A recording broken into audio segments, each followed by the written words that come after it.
Okay, our next step in working with acrylic paint is to start working with the idea of value or the concept of value in artwork. We're gonna start down here with our value scale.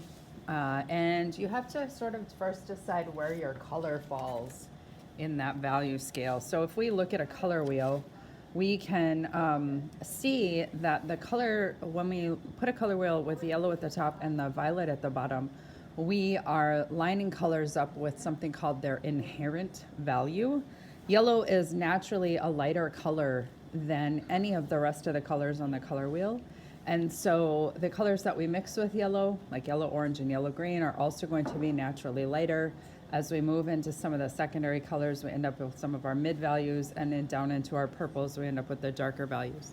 So when we're going to make a value scale in paint, we have to think about what's the inherent or the beginning value of the color that we're working with.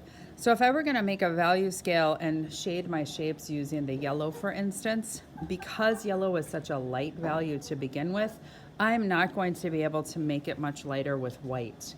Maybe 2 steps whiter than it already is. So that means I'm going to put my yellow down here on the value scale. I'll make 3 lighter versions of yellow, and I will make 6 darker versions of yellow, being very careful about adding my black because it will be very easy to get it too dark too fast. If I'm using the blue, my color is already quite dark, especially considering that we're working with ultramarine blue. And so my blue is going to be at the opposite side. Where I thought I'd put my yellow down here, I'm going to put my blue here.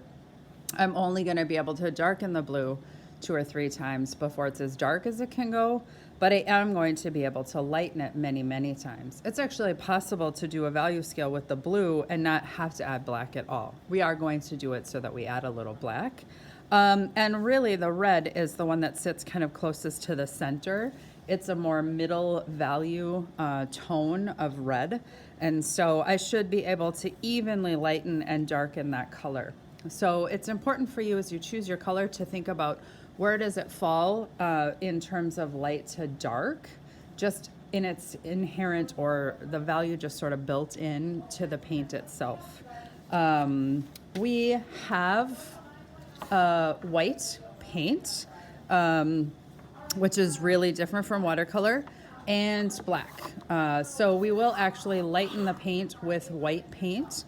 We're gonna paint the value scale portion in first. So like I talked about before, or if you remember from watercolor, we're gonna start with just the color of the paint. So you can see I'm working carefully with my paintbrush. If you guys have the bigger brushes, you do wanna just work to control that. Remember, a big brush, the great thing about it is you get kind of 2 brushes in one. I get this wide brush and I get this tiny brush, just depending on how I use it. So I'm going to have to try to focus on using a tiny brush direction. I am then going to scoop up and move a little pile of paint, fairly sizable pile of paint actually, because I want to kind of try to build on the paint pile rather than make a bunch of different paint piles. So I'm going to first just take a tiny bit of white and add it to the pile and make a red that's just the tiniest bit lighter than the original red. And I'm going to put that red next to the first red. I'm going to turn my sheet just because I'd rather paint a little bit sideways.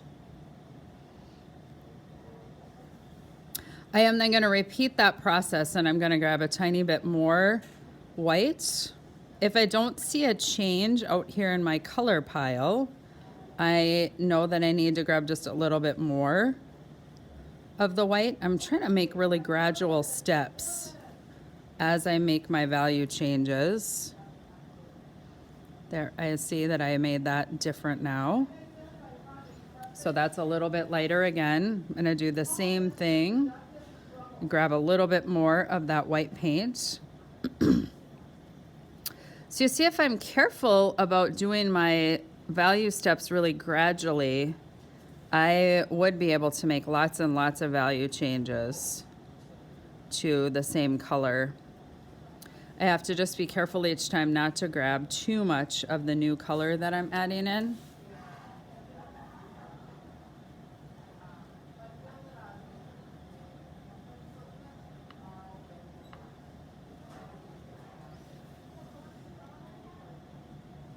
Oh, that's pretty much the same color, so I'm going to grab more white.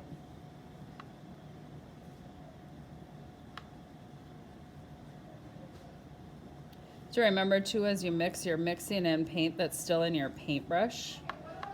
And you can see now, as I've had to add white several times, we talked about white not having a lot of blending power or a lot of mixing power, and you can see that I had to add white several times to get this nice lighter color. What I'm gonna do now is just grab some white and move it into a new pile on my palette, and I'm just gonna mix the red that's in my paintbrush with that new white paint in the hopes of making lighter. I still have yet to achieve a lighter pink. One more.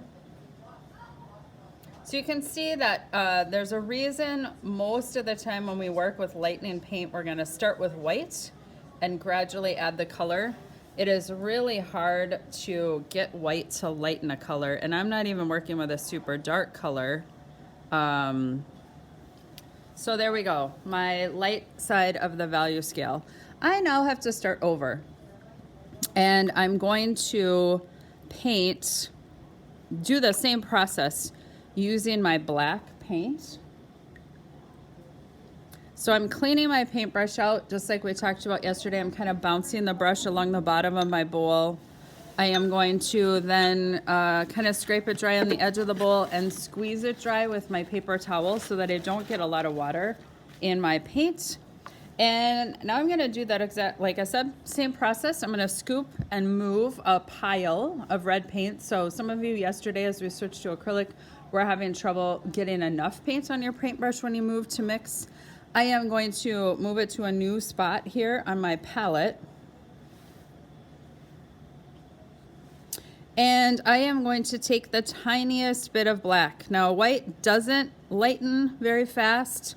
Black darkens rather too fast. And I probably, with just that little tiny corner of black in my paintbrush, already know that I have too much black in this pile of paint. So I'm gonna move my paintbrush over here and kind of stop mixing in some of the black. I want nice gradual steps in value change. And so I am not wanting to make that be much darker than that. Now I'm gonna go back and I'm gonna see how much more black I have in my paintbrush, or even how much more black I have in this pile. Because I think if I keep mixing this black in, I have my next darker color already. But I can paint that on my paper and I can see. And nope, they're exactly the same. So I'm gonna need to come back and grab just a little bit more black and add that into my pile. And you can see that my pile of red suddenly is all the way black. That's too far, too fast. So I'm gonna move back over here. There, I got a little bit darker than the last time. So it's really easy for the black to take over. And I wanna make sure that that doesn't happen. I wanna go as gradual as possible as I shift to the darker and darker tones. So if you grab black paint and mix it into your pile and your paint just goes all the way black, you need to back up, okay? It's not one of those, oh, well, it got too dark, I'm gonna paint it on there anyway. It's now we have to fix it.